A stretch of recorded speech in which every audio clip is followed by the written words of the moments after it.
bienvenidos a su programa Impulsando el Cambio con Fafo y Fafico. Les recordamos que en nuestro programa nosotros les escuchamos. Pueden escribirnos al número que ven en pantalla de WhatsApp o a nuestras redes sociales con sus comentarios, invitados que quisieran ver, y habrá una respuesta a sus solicitudes.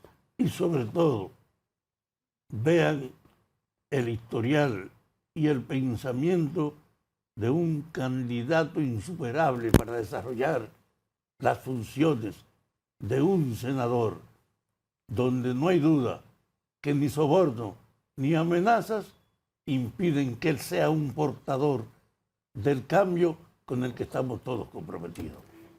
Quédense con nosotros, que en el próximo bloque van a conocer más de la vida y el proyecto de senador de Guillermo Moreno.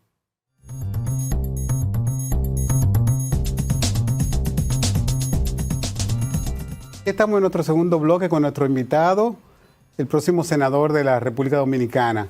Y en esta ocasión, nosotros queremos hacer el programa de una manera un poco diferente. Porque de sus obras, de lo que ha hecho, de lo que piensa hacer, vamos a hablar en el próximo bloque. Mucho de ese trabajo y de su reconocimiento, la población lo conoce, pero al igual que yo, mucha parte de la población no conoce al Guillermo Moreno personal. Yo voy a empezar por ahí, porque yo en realidad no sé ni dónde usted nació, senador. Bueno, yo nací físicamente en Santiago Rodríguez, pero me desarrollé desde niño en la ciudad de Santiago. Fue digamos, mi cuna matriz, y ahí asistí a la escuela, a la universidad, y luego entonces emigré al Distrito Nacional. ¿Y hace cuánto tiempo ya usted emigró para este lado ya? Bueno, fue en el año de 1980. Inmediatamente me gradué de abogado, entonces emigré aquí a la capital. Así que tú eres capitaleño desde que eres profesional. Bien, y desde que me casé.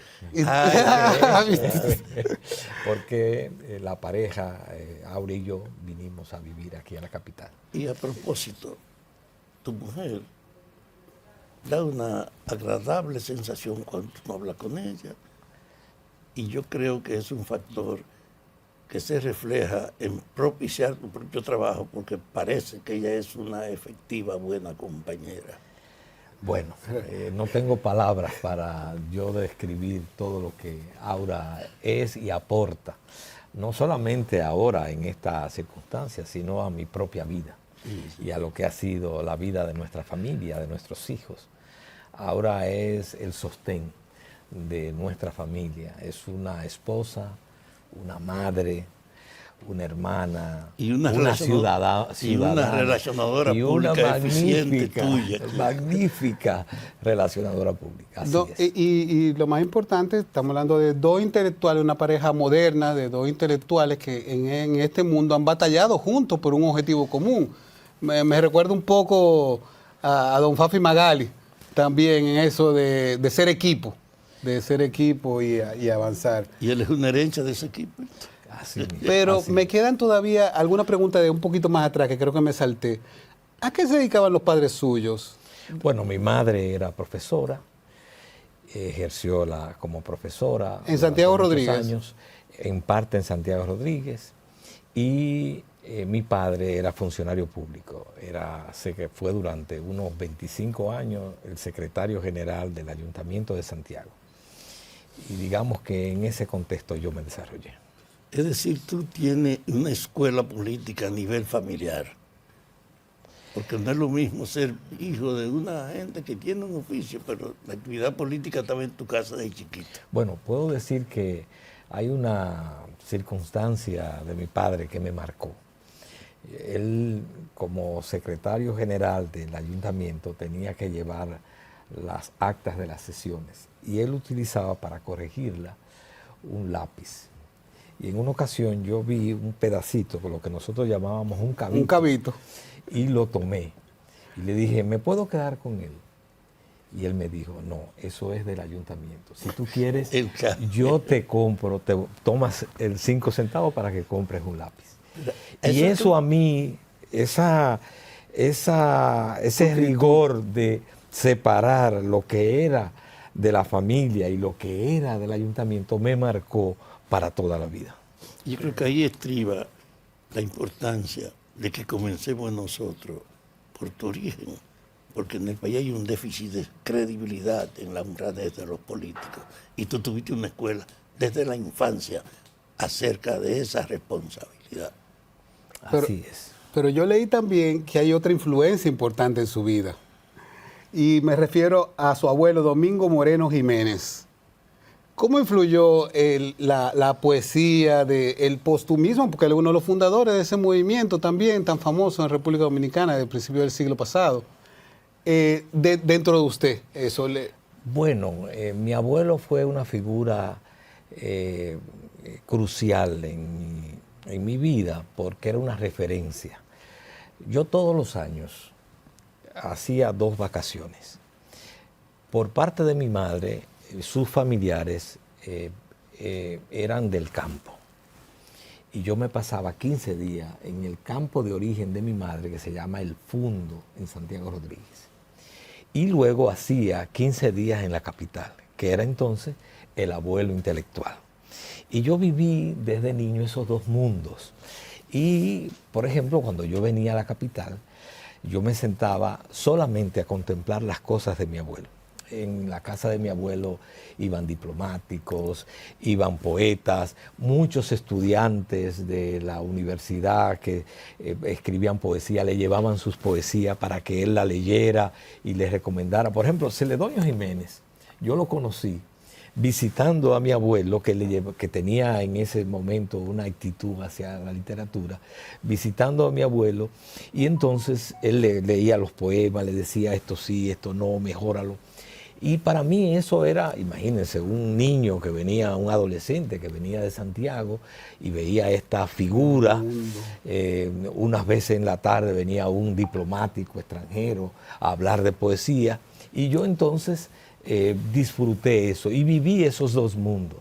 El mundo de mis familiares del campo y el mundo intelectual en el que se desenvolvía mi abuelo. Tú sabes que una de las cosas por las que nosotros estamos insistiendo en esos aspectos es para que la gente vea tu formación desde la familia explica tu propia integridad. No hay invento ni malos ejemplos de entonces. Yo que fui también una obra de abuelos, sé lo importante que ha sido usted tener en la infancia el ejemplo práctico de esos sectores, tus abuelos y tus padres. Y creo que es para que la gente anote. No es el político clásico, negociador y vagabundo que aquí llena todos los espacios. Es un hombre que tiene una formación desde su casa con la ética y con la labor de servir y no de aprovecharse de las cosas. Hay un rumor de que de su abuelo usted heredó que le gusta la poesía. En realidad me gustó siempre la literatura. Leí mucha literatura, leí la poesía de mi abuelo. A mí, por ejemplo, la primera vez que yo hice conciencia del poema La hija reintegrada, que es un poema crucial, no solamente en la poesía de mi abuelo, sino en la poesía dominicana y sobre todo en lo que es el movimiento que él fundó, el postumismo, a mí me impactó. Sobre todo porque ese poema se escribe en una circunstancia que nosotros como familia conocemos. Esa hija había nacido enfermita y como a los 5 o 6 años la hija muere. Y él, cuando ve el cadáver de la hija, que lo están velando, como se hacía en esa época en la sala de la casa, él se tranca en la habitación y de repente escribe el poema.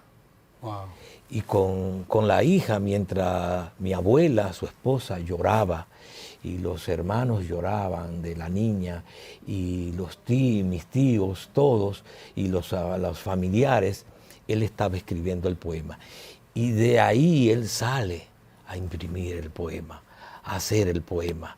Él puso toda una pasión y es un poema ese, el poema de la hija reintegrada, casi fundacional en la poesía dominicana, porque es un poema que vincula, es muy místico, tiene muchos rasgos filosóficos, muchas reflexiones sobre la vida. Él comienza ese poema diciendo: hija, no sé decirte si la muerte es buena o si la vida es amarga. Solo quiero que despierte con mayor comprensión que la de tu padre. Tu vida será una sábana blanca, tu pasado será una sábana blanca y tu recuerdo será una estrella en mi porvenir. Una muestra eficiente. Y entonces, pero es un poema largo. Yo apenas me recuerdo de esos Pero primeros lo que versos. importa es mostrando tu formación. Y nosotros hemos insistido en eso, porque los valores que este hombre representa, la conducta que él tiene, que debe ser reconocida y respaldada por la gente que piensa en que esto hay que modificarlo, es un ejemplo. Él es un hombre forjado para el bien, para la transparencia y para la claridad. Basta con usted escucharlo, desde su casa hasta su abuelo. Una pregunta, así hojeando los libros, porque usted ha escrito varios libros de que se han publicado, hay un título que me llamó la atención: Partidos políticos versus soberanía ciudadana. ¿Qué usted quería decir en ese libro? Bueno, ese fue un texto que yo escribí en los años, tal vez es un texto del 2006, en el cual yo sentía que los partidos políticos habían secuestrado lo que eran la participación ciudadana en la construcción democrática. Y es un libro, un texto muy breve, en el cual yo hago una reflexión de cómo finalmente tenemos que trabajar para que la ciudadanía recobre su protagonismo, recobre a través de la participación un papel central en la construcción democrática y para quitarle ese cierto secuestro que en ese momento veía que había y que continúa en muchos casos, ese secuestro de la política como algo privativo de los partidos, cuando en realidad la política es algo que nos pertenece a todos los ciudadanos y que todos debemos asumir niveles de compromiso, distintos niveles. Eso es distinto a que a la organización partidaria, pero no debe ser, la organización partidaria no puede secuestrar la política. Es necesario que involucre en la cotidianidad de la construcción democrática a los ciudadanos. Pero el tiempo le dio la razón, porque vino la batalla del 4%, después vino el movimiento verde, en el cual fueron realmente la sociedad que se tiró a hacer eso por encima de los partidos políticos. Los partidos políticos iban detrás. Sí, ese fue un momento de ruptura donde la sociedad y la ciudadanía asumió el protagonismo y marcó la agenda, porque la agenda incluso de todo este proceso de cambio proviene en gran medida de todo lo que fue la movilización ciudadana de ese periodo 16-20, sobre todo muy centrado en lo que fue todo el caso Odebrecht, donde la ciudadanía mostró ya un hartazgo con lo que era una manera de gobernar, de corrupción, de impunidad, de secuestro de las instituciones, y entonces la ciudadanía asumió el protagonismo. Y ese protagonismo ciudadano es lo que recoge Luis Abinader en el 20 y lo levanta como bandera. Creo que es una buena explicación para la gente acerca de que el programa del cambio de Luis tiene como precedente el rechazo a lo existente de la abrumadora mayoría en esas manifestaciones espontáneas que no fueran de los partidos. Esto tiene que cambiar, la política no puede ser este relajo que ha sido hasta ahora. Y por eso entonces Luis habló del cambio que viene. Y el cambio que viene no es una reiteración del pasado, es una conducta nueva. Y en ese orden es que hemos querido presentar la formación de este señor y la identidad que tiene para impulsar efectivamente esa modificación de la política. Este es un hombre creíble, formado en la casa y ratificado en la vida de que no es un farsante ni un político tradicional, sino un hombre confiable de lo que son necesarios para impulsar el cambio verdadero. Y sobre su formación, yo me imagino que debe de haber también algo que lo marcó. Su compañera es hija de un fundador del 14 de junio.